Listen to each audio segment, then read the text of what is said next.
Amém. Estamos ao vivo já.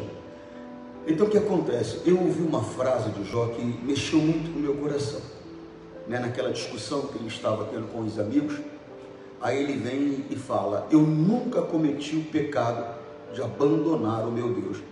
Mas quando você ouve assim, você fala assim: mas eu também não, porque eu vou na igreja toda segunda-feira, eu vou na igreja toda quarta-feira, eu vou na igreja todo domingo, eu dou dízimo, eu dou oferta, eu faço isso, eu faço aquilo. Irmão, mas sem perceber, apesar de tudo isso, a maioria de nós abandonou a Deus. Pastor, eu nunca abandonei. Irmão, sem perceber, como eu falei, sem perceber. Ele continua sendo o nosso Pai, Ele continua sendo o nosso Deus, mas nós o abandonamos. Pare e analisa, pare e pensa. Se você tem o mesmo relacionamento que você tinha com Deus antes. Se você ora todos os dias como você orava. Se você lê a Bíblia todos os dias como você lia. Se a tua disposição para fazer as coisas para Deus é a mesma de antes. Pastor, eu já não oro tanto. Você abandonou a Deus. Você não percebeu, mas você abandonou. Você abandonou o secreto. Aquele momento que você estava em secreto, que era uma coisa constante, que qualquer oportunidade que você tinha, você ia para o teu quarto, você fechava a porta, você orava, você chorava, você sorria, você pedia, você clamava. Não existe mais. É uma coisa esporádica. É uma coisa que acontece mais quando surge uma necessidade. É uma coisa que acontece mais quando surge um problema. Aí você já não está indo mais lá por causa do teu relacionamento com Deus. Você está indo lá agora porque você quer que Deus resolva o problema seu. É o que às vezes um filho faz. Às vezes um filho faz. Ele abandonou o pai. Ontem eu chamava a atenção de um pastor que eu gosto bastante. Falei: rapaz, você abandonou seu pai. Aí ele olhou para mim e falei: você abandonou. Eu falei: quantas vezes você falou com ele essa semana? Eu falei: quantas vezes você passou na casa dele essa semana? Quantas vezes mandou uma mensagem nessa semana? Na verdade, irmão, você tem que ter contato com teu pai todo dia. Ele é teu pai. Quem é pai, quem é mãe sabe muitas vezes o sacrifício que fez para poder alimentar o filho. É ou não é verdade? Para poder fazer algo pelo filho. É ou não é verdade? Quantas mães já tiveram que olhar para o filho falar: mãe, você não está com fome, mãe? Ela fala: não, filho. Mas ela estava. Mas só que ela estava preocupada em alimentar o filho dela primeiro. O que tinha só dava para ele comer, não dava para ela. Quantas mulheres já passaram por isso? E agora hoje você abandona a tua mãe lá num sanatório, abandona ela até na casa dela. Ela está lá, quase não vai lá fazer uma visita, aparece cada 3 meses, de vez em quando manda uma carta, de vez em quando manda uma mensagem. Quer dizer, você abandonou. Tem gente que abandonou o filho em casa. Ele não sabe com quem o filho dele conversa, com quem o filho dele se relaciona. Ele não sabe. Você sabe que alguns anos atrás uma senhora me procurou, uma senhora de muita boa condição. Normalmente aquela pessoa de condição privilegiada, ela está acostumada a ser muito bem tratada. Por quê? Porque o dinheiro dela fala por ela aí fora. O dinheiro dela fala por ela aí fora. Então o que acontece? Então ela está acostumada a ser servida, ela está acostumada a ser reverenciada, né? O cidadão não sabe nem ler nem escrever, mas é doutor, né? Chamar de doutor, né? É bem por aí. Eu fico vendo às vezes a pessoa vai comprar um sapato, o vendedor tem que se ajoelhar diante dele, tem que colocar o sapato no pé dele, porque sabe como é que é, né? Eu sou uma pessoa importante. Só que o Espírito Santo está aqui, irmão. O Espírito Santo é o Senhor da minha vida. O Espírito Santo sabe que eu não estou nem aí para isso. Tanto faz se você tem, se você não tem. O que eu tiver que falar para você, eu vou falar para você e acabou. O que Deus mandar eu falar, eu vou falar. Não importa quem é você. Não tem importância para mim. A importância que tem a sua pessoa é a importância de que você pertence a Deus e Deus te ama, e da mesma maneira que Deus te ama, eu te amo em Cristo. Mas quer dizer, eu vou diferenciar o tratamento, porque a tua condição, você vai se decepcionar comigo. Por quê, pastor? Porque eu não vou. E se eu tiver que diferenciar, vai ser mais fácil eu tratar com mais delicadeza uma pessoa humilde do que uma pessoa que tem uma condição melhor, pode ter certeza. Então o que acontece? Ela veio me procurar, e como eu falei, uma pessoa de boa condição, ela está acostumada com um tratamento VIP, né? E ela veio me procurar, e eu comecei a conversar com ela, e tudo bem, e ela pega e fala: pastor, estou passando uma situação complicada, tal. Eu falei: o que foi? Minha filha, pastor. 15 anos. Eu falei, 15 anos, o que tem a filha? Ai, pastor, ela veio me apresentar a namorada. Ela arrumou uma namorada, pastor. E eu falei, onde que a senhora estava que a senhora não viu isso acontecer? Eu falei, a culpa é sua. Eu falei, a culpa é sua. Onde a senhora estava? O que a senhora estava fazendo? O que era tão importante assim que a senhora não colocou os olhos sobre a tua filha? Para ter essa surpresa, para levar esse choque todo. Eu falei, a senhora abandonou a sua filha, essa é a verdade. Mas fez um bico desse tamanho. Até achei que ia sair da igreja. Porque tem gente que se você chamar a atenção dela, ela não vem mais na igreja. Ela não aceita ser chamada a atenção.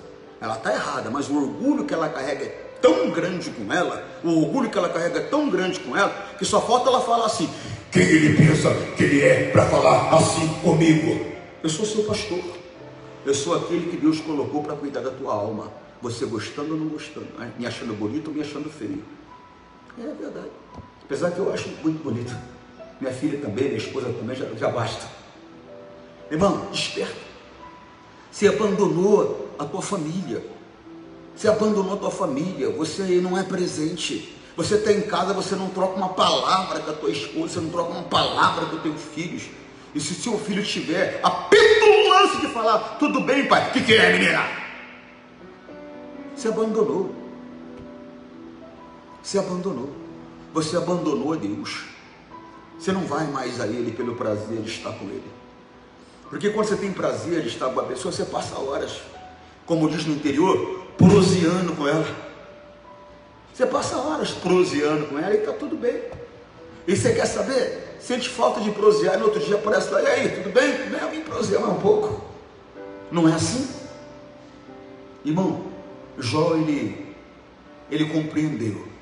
Ele falou, eu nunca cometi o pecado de abandonar o meu Deus. Ou seja, eu sempre estive diante dele. Eu sempre estive orando, eu sempre estive clamando, eu sempre estive buscando a orientação dele. Eu sempre estive diante dele.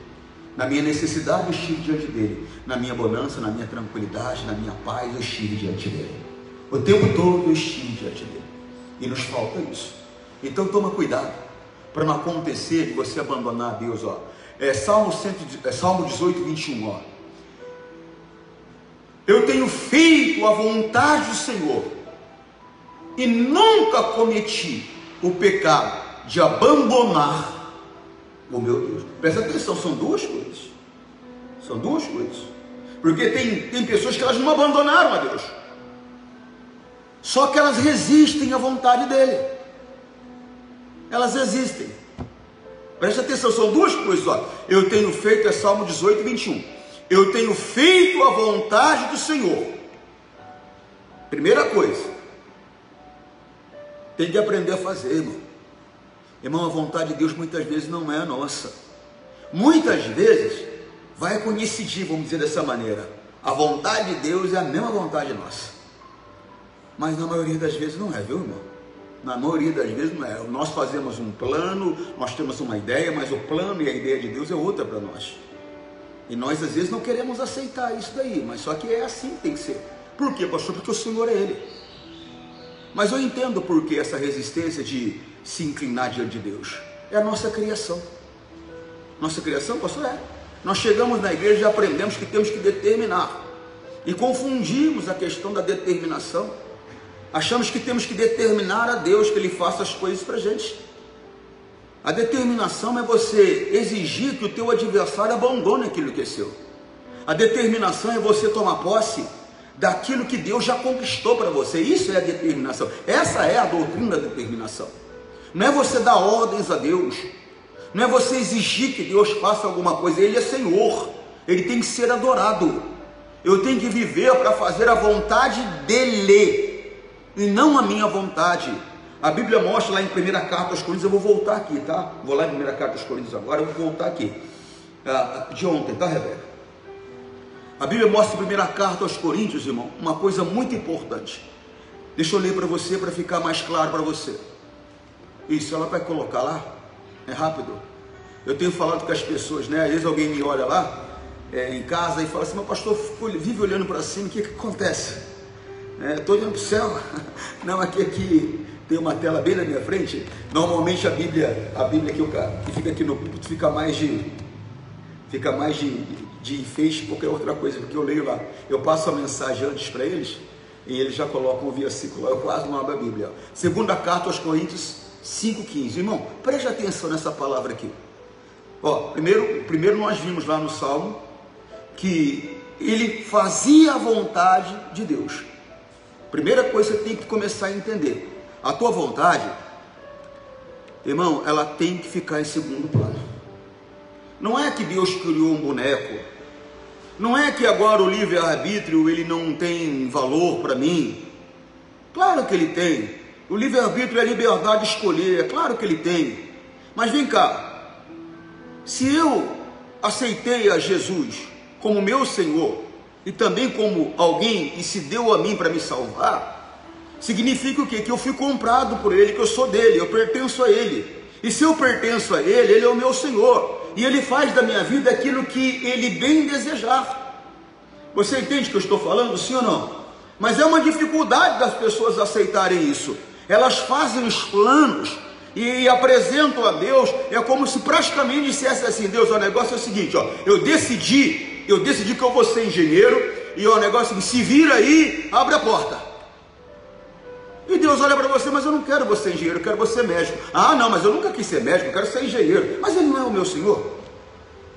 Ele não é o Senhor da minha vida? Não, se Ele é o Senhor da minha vida, então Ele sabe o que é melhor para mim. E o projeto, o plano que Ele tem para mim é o melhor para mim. Eu não me esqueço, nunca me esqueci do testemunho do missionário R.R. Soares. Era um homem, era uma criança pobre, uma criança simples, uma criança humilde. Viu na televisão, no centro da cidade, que ninguém falava de Jesus. Ele falou: se o senhor me der condições, eu vou estar lá na televisão falando do senhor. Eu estar lá. Começou a crescer, ficou adolescente, jovem, a visão já começou a ir para outro lugar. Queria ser médico. Deus falou para ele: não. Ele falou: mas senhor, eu consegui até uma bolsa para estudar em outro país, uma bolsa integral. Não foi para isso. Eu não te criei para isso, eu te criei com um outro propósito. Eu te criei para avivar o Brasil, para mostrar ao Brasil o caminho da salvação. Foi para isso. E ele relutou, irmão. Por quê? Porque o sonho dele era outro, o plano dele era outro. Mas teve um momento que ele se rendeu e falou: tá, tudo bem, o mundo perdeu um médico, mas só ganhou um pregador. Mas por quê? Porque ele reconheceu Ele como Senhor. Ele não só declarou Ele como Senhor, ele reconheceu Ele como Senhor. E nós temos essa dificuldade de reconhecer Deus como Senhor se as coisas não são como nós desejamos, se as coisas não são como nós planejamos. Só que Ele é o Senhor, então eu tenho que me curvar à orientação, ao plano, à vontade dEle. Segunda carta aos Coríntios, capítulo 5, versículo 15. Ele morreu por todos, para que os que vivem não vivam mais para si mesmos. Eu não tenho que viver mais para mim mesmo. O que significa viver para mim mesmo, pastor? Viver para os meus planos, para os meus sonhos, para os meus desejos, para as minhas vontades. Eu não tenho que viver. Eu tenho que me colocar diante de Deus agora e falar: Senhor, qual é o plano do Senhor para a minha vida? O que o Senhor quer? Até hoje eu vivi para fazer a minha vontade. Qual é a tua? Qual é a tua vontade para mim? O que o Senhor planeja para mim? Ele vai mostrar o plano dele. E nós temos que aprender a nos inclinar diante do plano dele e realizar o plano dele com alegria, com prazer, com satisfação. Muitas vezes, para realizar um plano de Deus, nós vamos, como diz outro, passar pelo buraco de uma agulha, irmão. Muitas vezes, para realizar o plano de Deus, nós vamos passar por um momento difícil. Às vezes, para realizar um plano de Deus, vai acontecer o seguinte: a coisa vai piorar para melhorar. Vai piorar para melhorar. Muitas vezes, pode ter certeza. Muitas vezes. Mas uma coisa é certa, irmão: não tem um plano de Deus que falhou. Não tem um plano de Deus que fracassou. Por quê, pastor? Porque Ele é um Deus de vitória. Você compreende? Ele morreu por todos, para que os que vivem não vivam mais para si mesmos, mas vivam para aquele que morreu e foi ressuscitado para a salvação deles. Ele morreu e foi ressuscitado para a nossa salvação. Então nós temos que viver para Ele. para os planos dele, para a vontade dele. O Senhor Jesus,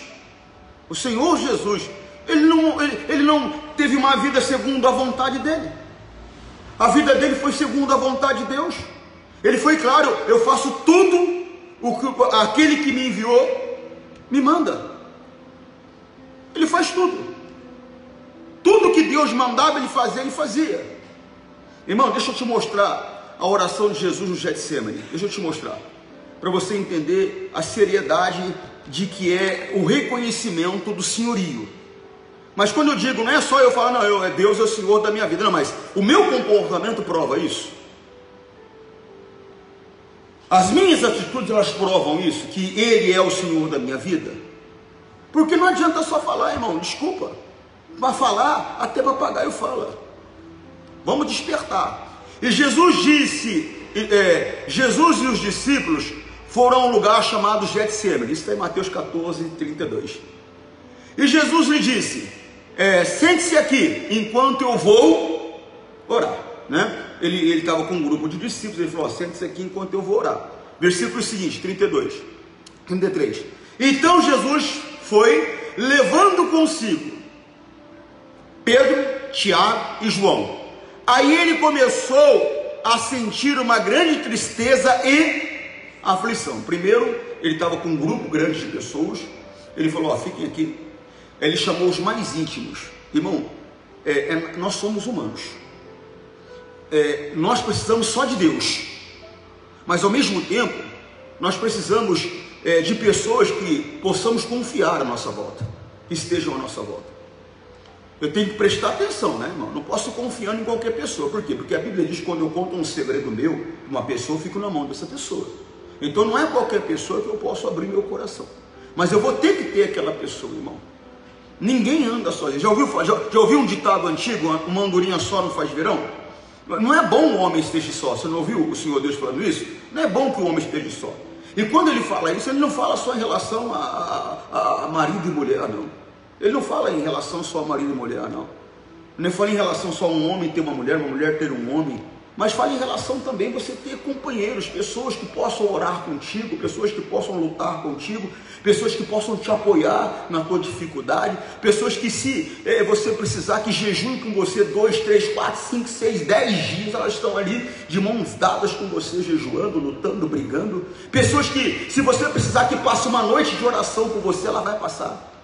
Você está compreendendo? Ou seja, aquele grupo de pessoas, e quando eu digo grupo, eu estou falando de 2, 3, no máximo 4 pessoas, porque não dá para ter mais que 4 amigos. Pastor, você está brincando comigo? Ué, amizade, ela necessita de gastar tempo. Esse negócio de, não, pastor, tem 5.000 amigos no Facebook, seguidor não é amigo. Seguidor não é amigo, é seguidor. Eu tenho aí uma média de 20.000 pessoas que me seguem. Mas elas não são minhas amigas, elas me seguem. Por quê, pastor? Nós não temos um relacionamento. Tem pessoas que eu nem conheço. Elas me conhecem, mas eu não conheço. Seguidor não é amigo. Amigo é aquela pessoa que você se relaciona com ela. E você precisa gastar tempo. Você precisa tempo para conversar. Você precisa de gastar tempo para conhecer a vida dela, ela conhecer a tua vida. Está compreendendo o que eu estou falando, não? Sim ou não? O amigo, o que a Bíblia diz? É aquele que na tua dificuldade se aproxima, se chega. Ele fica tão próximo de você que ele sobe um nível. Ele deixa de ser amigo, ele se torna irmão. Se torna irmão. Se torna irmão. Quem é que na tua dificuldade esteve contigo? Quem é que na tua dificuldade não é teu amigo, nunca foi?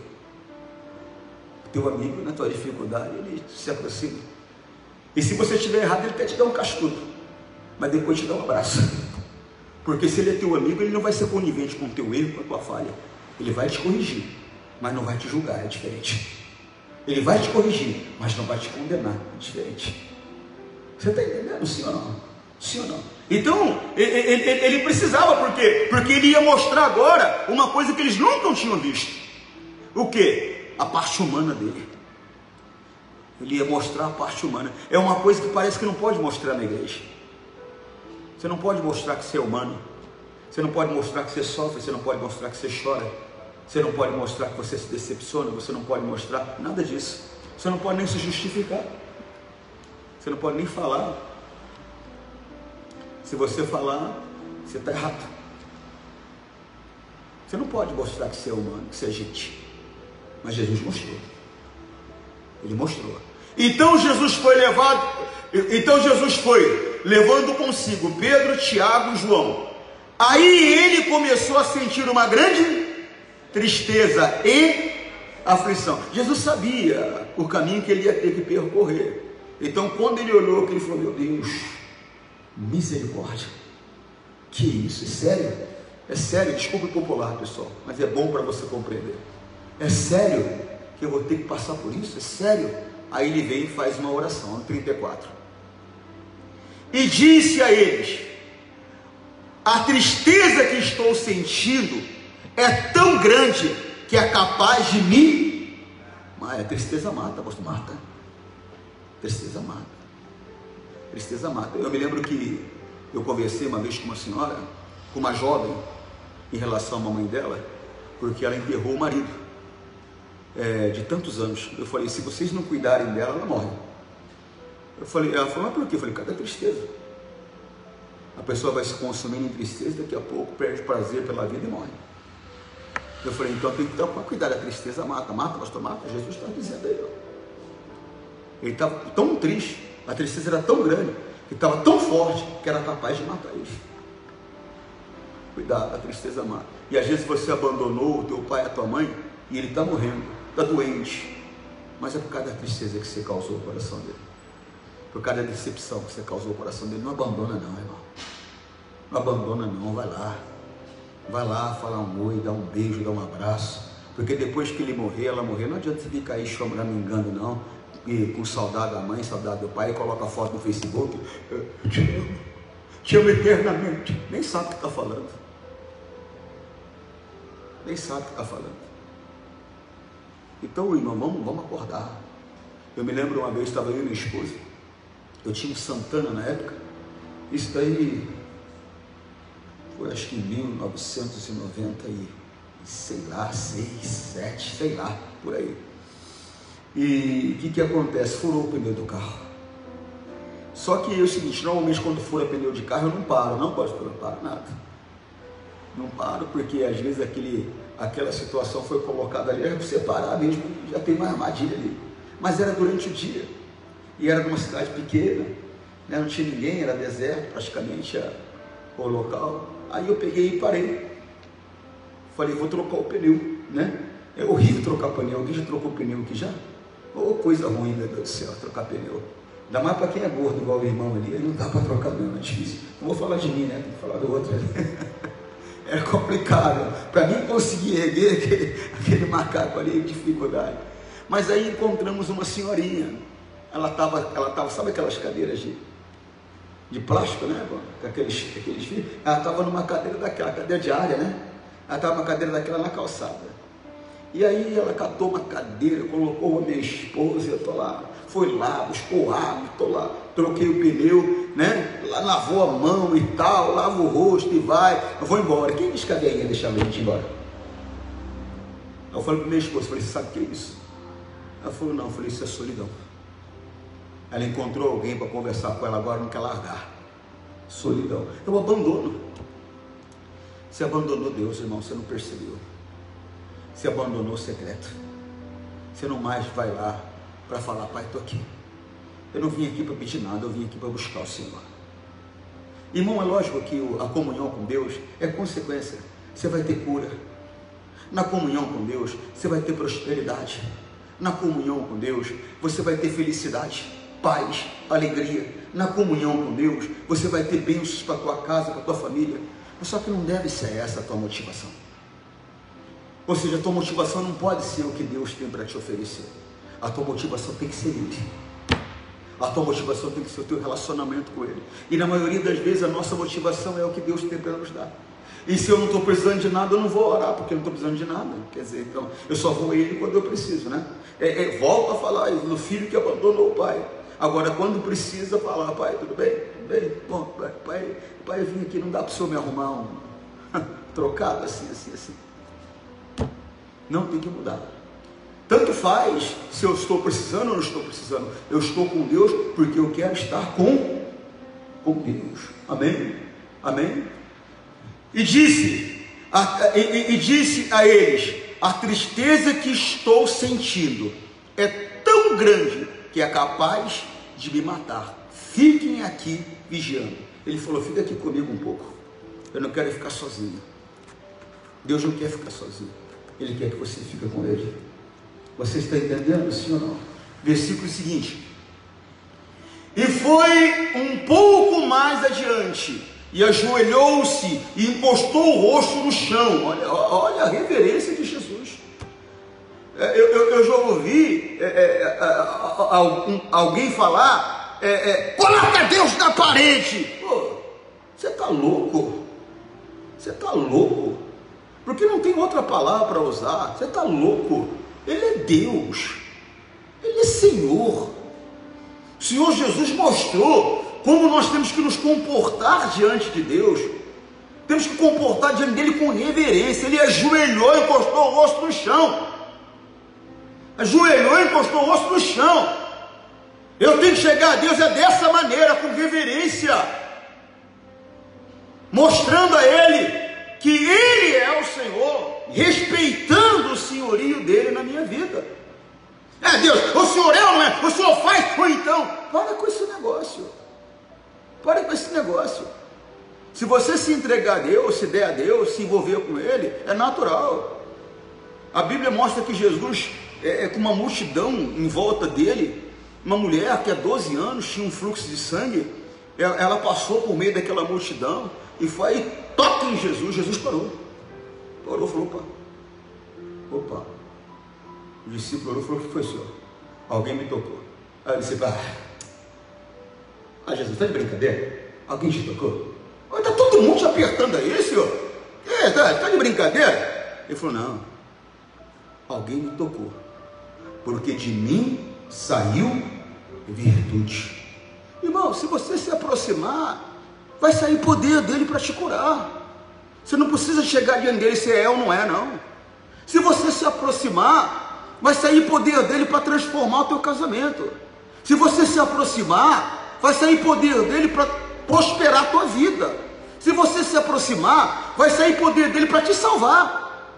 Você não precisa de é ou não é, não, porque ele é e sempre foi o Senhor. Ele é e sempre foi o Senhor. É que nós aprendemos errado.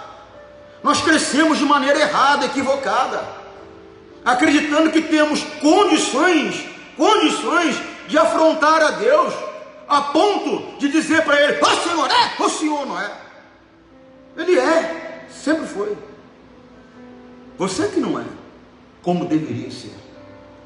Porque se for como tem que ser, pode ter certeza, vai sair poder dele para transformar completamente a tua vida. Você compreende o que eu estou falando? Sim, não? Diga graças a Deus. E foi-se um pouco mais adiante, ajoelhou-se e encostou o rosto. Irmão, ele é Jesus. Jesus encostou o rosto no chão, se humilhou e pediu a Deus que, se possível, afastasse dele aquela hora de sofrimento. Ele pediu. Irmão, não é tudo que nós pedimos a Deus que Deus pode conceder, irmão. Você não, quem é pai, quem é mãe aqui? Já não teve um momento que seu filho te pediu uma coisa que você não podia dar? Porque não é que você não queria dar, você não podia dar, ia trazer um problema para ele. Ele não estava preparado para ter aquilo. Às vezes você tinha até condição de dar, mas você não podia dar. Você sabia que aquilo prejudicaria ele de alguma maneira. Então nem tudo que nós pedimos a Deus ele pode dar. Por quê, pastor? Porque ele corre na linha do tempo. Ele sabe qual vai ser o desfecho para a tua vida se ele te der aquilo que você está pedindo. E às vezes é uma coisa boa que você está pedindo. Eu me lembro como se fosse hoje. Eu estava no meu escritório, isso no Vale do Paraíba, eu estava orando. eu tenho vários testemunhos desse local. Por quê? Porque era um local de oração, aquele meu escritório ali. E eu estava orando, e eu pedi a Deus que Ele me desse. Nunca falei que eu pedi a Deus, vou falar hoje para você. Eu pedi a Deus que Ele me desse uma igreja com um público maior. Eu queria ser um pastor de um grupo maior de pessoas. E, em outras palavras, eu queria crescer na minha carreira. O Senhor Deus falou para mim que Ele não podia me dar o que eu estava pedindo. Eu falei, mas por quê? Aí Deus falou para mim que você não tem temor. Eu falei, o Senhor está brincando comigo. O Senhor está brincando. Não tinha mesmo. Como é que alguém fala com Deus dessa maneira? Eu falei, o Senhor está brincando comigo. Eu falei, eu larguei tudo. Eu larguei casa. Eu larguei família. O Senhor sabe como é importante família para mim. Eu larguei meus familiares, larguei todo mundo. Amizade, o Senhor sabe como eu prezo a amizade. Eu larguei tudo quanto é amigo que eu tinha, só para poder pregar o evangelho. O Senhor tem a capacidade de falar para mim que eu não tenho temor? Eu não tinha. Quem tem no mínimo um pouco de sobriedade vai falar com Deus assim. E Deus, na misericórdia magnífica e grandiosa dele, é como se eu visse Deus se aproximando. O Espírito Santo falou no meu coração que eu não tinha temor. É como se eu visse Deus se aproximando e dizendo assim, calma filho, calma. Para aquilo que você tem temor. Para o que você quer, você não tem. Eu falei, oh Deus, me perdoe. Então me dá o temor que eu preciso. Lembra que o Espírito Santo disse que nós não sabemos como orar, nem pelo que orar? Está aí um exemplo para você. Eu não tinha que pedir a Ele que me fizesse progredir na minha carreira. Eu tinha que pedir a Ele que Ele me desse temor para progredir na minha carreira. Mas a gente não sabe nem como pedir. A gente não sabe nem como conversar com Deus. E aí se acha em condições de afrontar a Deus, de desrespeitar a Deus com palavras. O Senhor é, o Senhor não é. Se o Senhor não der, então o Senhor me mata. Ainda bem que ele não ouve oração de idiota. Porque se ele ouvisse oração de idiota, não chama ninguém na terra. Graças a Deus que ele ouve. Graças a Deus que ele ouve. E alguém vem e fala, não, eu posso mostrar o resultado da minha oração aí, ó. Comprei minha BMW, mas Deus está com você? Deus está com você para andar nessa BMW? Porque BMW, mansão e tudo mais, se Deus não está comigo, não me interessa. Por quê? Tudo é passageiro. Tudo passa. Tudo passa. Tudo passa.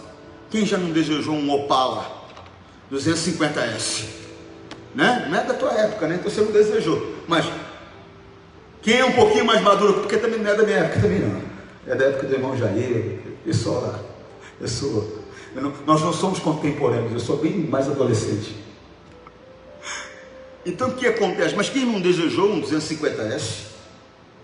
Eu não era garoto, mas eu lembro muito bem do jovem chegar lá na frente da minha casa, às vezes com um 250S ou um outro, e relava no pedal do Opala. Meu Deus, nossa! Você quer um hoje? Só se for para aquele tipo de gente que gosta de carro antigo, né? Se não, entre um 250S e uma BM 105, eu prefiro uma BM, pode ter certeza. Uma Mercedes, eu prefiro uma Mercedes 105, com certeza. É outra tecnologia, né, pastor? É outra tecnologia. Não tem carburador para dar dor de cabeça. É outra tecnologia. Ô irmão, desperta. Desperta, tudo passa. Não adianta nada eu ter tudo se eu não tenho Deus, porque quem tem e não tem Deus não tem nada. Não tem nada. Não tem nada. E foi um pouco mais adiante, ajoelhou-se, encostou o rosto no chão e pediu a Deus, se possível, afastasse dele aquela hora de sofrimento. Olha o versículo seguinte. Ele orava assim: Pai, meu Pai, Tu podes fazer todas as coisas, afaste de mim este cálice de sofrimento, porém não seja feito o que eu quero, mas o que Tu, Ele é Senhor. Falou, Deus, é o meu desejo, é o meu desejo. Não há erro algum, não há pecado algum em eu mostrar qual é o meu desejo para Deus, qual é o meu plano, qual é o meu sonho. Pastor, não estou entendendo. Não estou entendendo. É simples, você vai entender. Não há erro, não há pecado algum de eu mostrar qual é o meu sonho, qual é o meu desejo. O erro está que normalmente nós mostramos os nossos sonhos, nós mostramos os nossos propósitos, nós mostramos os nossos desejos, e quando Deus vem e fala o oposto do que nós desejamos, nós não queremos. Aí que está o erro, aí que está a falha. Jesus falou: esse é o meu desejo, mas o meu desejo está em segundo plano, o Senhor está em primeiro plano. Se o Senhor vê que não tem outro jeito, eu estou aqui para executar o plano do Senhor.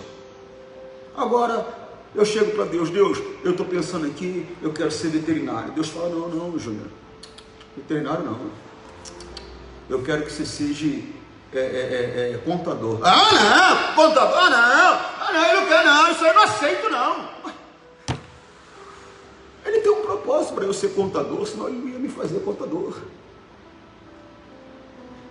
Agora eu não pergunto nada para Deus, Deus, ó, aqui é a Chiquinha, ó, abençoa porque eu quero casar com ela. Você perguntou se a Chiquinha é a mulher da tua vida? Você perguntou se a Chiquinha vai te fazer feliz? Você vai conseguir fazer a Chiquinha feliz, para a Chiquinha te fazer feliz? Você perguntou para Deus? Não, você não perguntou, aí catou a Chiquinha doida aí, agora está sofrendo. Agora a Chiquinha, você encontrou uma mulher preguiçosa, uma mulher porca, uma mulher que não cuida dos seus filhos, uma mulher que não está nem aí com você, uma mulher que, se aparecer alguém que pisca para ela mais bonito que você pisca, ela vai embora com ele. Você perguntou se o João é o homem da tua vida? Não, Deus, aqui é o João, é um bad boy. Mas não, é o João e ó, abençoa eu, João. Mas você perguntou para Deus: Deus, esse aqui é o João, o que o Senhor me diz? Ele é o homem da minha vida? Ele é o homem que o Senhor preparou para ser o pai dos meus filhos? Ele é o homem que o Senhor preparou para cuidar de mim, para me honrar, para me amar, para me respeitar? Ele é o homem que o Senhor preparou para me dar capacidade para fazer ele feliz, para que ele também me possa fazer feliz? Não. Aí cata o João, aí o João começa a bater nela, o João é bêbado, o João é isso e aquilo. Eu não sabia que ele era assim. Você sabia sim.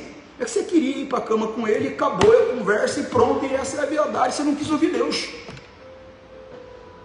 Essa é a verdade. Aí nego fica com: não, é que a irmã, ela não escolheu de jeito. É nada, escolheu porque quis, já estava com vontade, pronto. Ela preferiu fazer o desejo da carne dela, o desejo do coração dela, do que obedecer a Deus. Não é isso que o Senhor Jesus está dizendo? Que Ele morreu por você, para que você não mais vivesse para você, mas agora vivesse para Ele. Ele está dizendo: a tua vontade, ela é irrelevante hoje, é a minha que tem que prevalecer na tua vida. Mas nós não aceitamos o senhorio dele, declaramos que Ele é o nosso Senhor, não aceitamos, e aí temos uma vida miserável, infeliz, amargurada, uma vida que nós não nos sentimos realizados, e aí vai. Uma vida que, quando olha para a mulher, ela é uma decepção. Quando olha para o marido, ele é uma decepção, porque não é o homem que eu imaginei que ele seria, não é a mulher que eu imaginei que ela seria. Aí é frustrada, desconta nos filhos, cria uma criança traumatizada, porque só vê a mãe falando para ela que ela não presta, que ele preferia que ela tivesse nascido morta, e aí vai tanta baboseira, e cria uma mulher também revoltada, perturbada, que não sabe escolher, porque não foi ensinada a escolher, e continua uma geração de miseráveis. Tudo por quê? Não aceitamos o senhorio de Deus em nossas vidas. Jesus se inclinou, colocou o rosto no chão. A vontade do Senhor vale mais. Eu não quero, só quer? Estou pronto. Amém? A Bíblia diz que a oração dele se repetiu por 3 vezes. E a Bíblia diz que depois que ele orou a 3ª vez, ele levantou dali. Pronto. Preparado para se entregar, porque ninguém capturou Jesus, ninguém prendeu Jesus, ele se entregou, ele se deu. Ele foi claro: a minha vida ninguém toma, eu entrego de livre e espontânea vontade. Ninguém toma a minha vida de mim, eu entrego, eu estou entregando.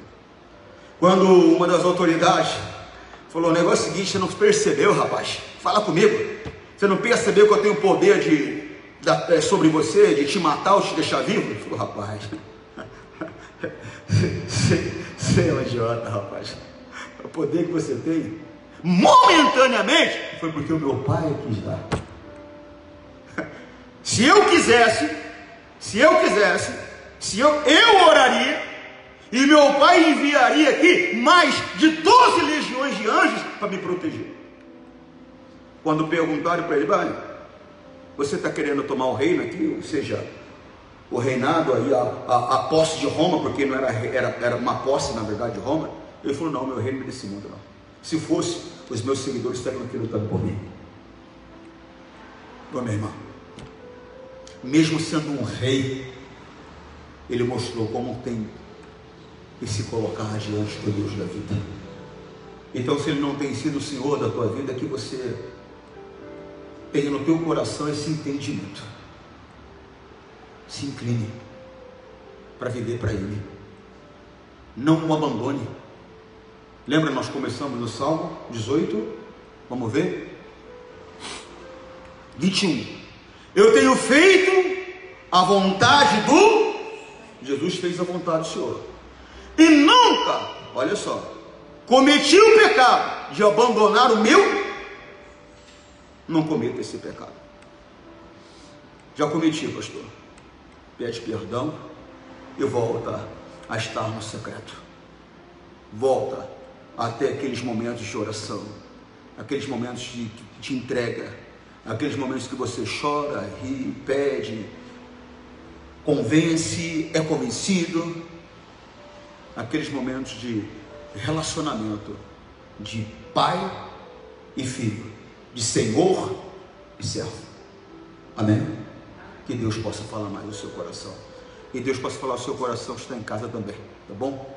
O Senhor Jesus morreu por nós para que nós vivêssemos para Ele, não mais para os nossos desejos. Nós já vivemos muitas coisas que o Senhor Deus condena, que Ele não aprova, mas agora é momento de viver aquilo que Ele quer. Ele tem um plano, ainda há tempo, ainda é tempo ainda. Ah, pastor, eu já estou com uma idade avançada. Moisés tinha 80 quando Deus levou ele para fazer uma obra. Você tem tempo ainda. Deus te abençoe. Em nome de Jesus. Tchau.